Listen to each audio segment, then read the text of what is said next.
సభ్యులు వచ్చి ప్రశ్న అడిగిన దానికి సమాధానం చెప్పి లేదు అవసరమైనప్పుడు వచ్చి కొంత బ్యాకిస్ట్కి వెళ్తే పర్వాలేదు అధ్యక్ష వెళ్తే పర్వాలేదు. కానీ ఇక్కడ ఈ సభలో ఏమవుతుందంటే ఎంతసేపు 10-16 సంవత్సరాలు అయినప్పటికీ కూడా ఈ ప్రభుత్వానికి చేతకానట్లు ఈ ప్రభుత్వానికి వచ్చి ఇంకా గత ప్రభుత్వంలో జరిగింది మరి ఈ ప్రభుత్వం ఏం చేస్తుంది అధ్యక్ష? దేనికి అధ్యక్ష? కాబట్టి అధ్యక్ష ఈ మొదలు చెప్తున్న సమాధానం ఇవి ప్రజాహితంగా లేకుండా ఊరికి రాజకీయ అద్భుతంలో రాజకీయ కోణంలోనే వాళ్ళ సమాధానం చెప్తున్న నేపథ్యంలో ఇది సాంప్రదాయం కాదనే నేపథ్యంలో పూర్తిగా కూడా దీని మీద మా నిరసన తెలియజేస్తూ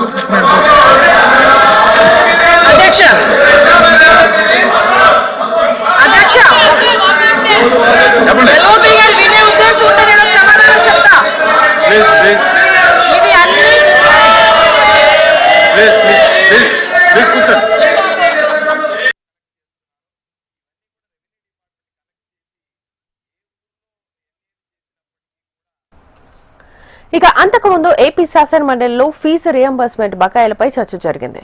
ఈ క్రమంలో వైసీపీ సభ్యులపై మంత్రి నారా లోకేష్ తీవ్ర స్థాయిలో విరుచుకుపడ్డారు.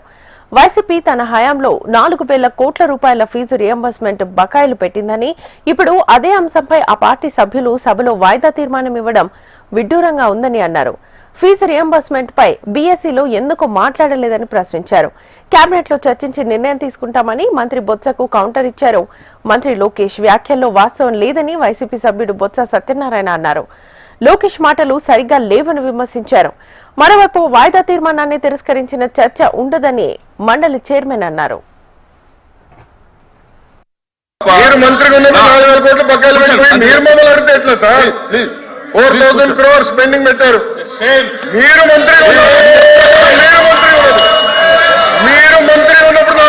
బకాయిలు పెట్టిపోయి మీరు మమ్మల్ని అంటారు కాదా? బకాయిలు పెట్టలేదా? ఒక్క నిమిషం, బకాయిలు పెట్టలేదా? మీరు బకాయిలు పెట్టలా సార్? ప్లీజ్ ప్లీజ్ లోకేష్ గారు సబ్జెక్ట్ మీరు కూర్చోవాలి. దయచేసి కూర్చోవాలి. 644 కోట్లు కోడప్పుడు బకాయిలు పెట్టారు. మంత్రి గారు 2021 Q4 683 కోట్ల బకాయిలు, 23-24 Q2 Q3 Q4 1753 కోట్ల బకాయిలు. మీ టైంలో బకాయిలు పెట్టి ఎంటీఎస్ మీ టైంలో 895 కోట్ల బకాయిలు పెట్టి మీరు మొదలుపెడతారు. అందుకే మీరు బీఎస్సీలో తీసుకురాలా, మీరు బీఎస్సీలో అందుకే తీసుకురాలే subject. Come to BSc, we will debate. I am ready to debate on education.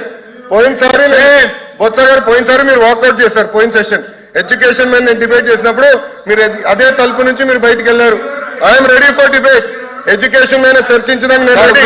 మీ టైంలో 12 లక్షల మంది పిల్లలు ప్రభుత్వ పాఠశాలకు దూరొట్టారో చర్చించడానికి నేను రెడీ. సరైన ఫార్మాట్ లో రండి, ఐల్ డిస్కస్. ఏదైతే మంత్రి గారు చెప్పారో 400 కోట్లు 4,000 కోట్లు మేము బకాయి పెట్టామని అవన్నీ వాస్తవ విరుద్ధం. చర్చ మాట్లాడదాం. అందుకే చర్చలో మాట్లాడదాం. వాస్తవ మాటలు చెప్పి సభను తప్పుతో పట్టించడానికి, పట్టించి ప్రజలు మభ్యపెట్టడానికి దయచేసి మభ్యపెట్టారు చాలు. మభ్యపెట్టి మోసం చేసి చాలు. ఇంకా ఇక్కడ నుంచి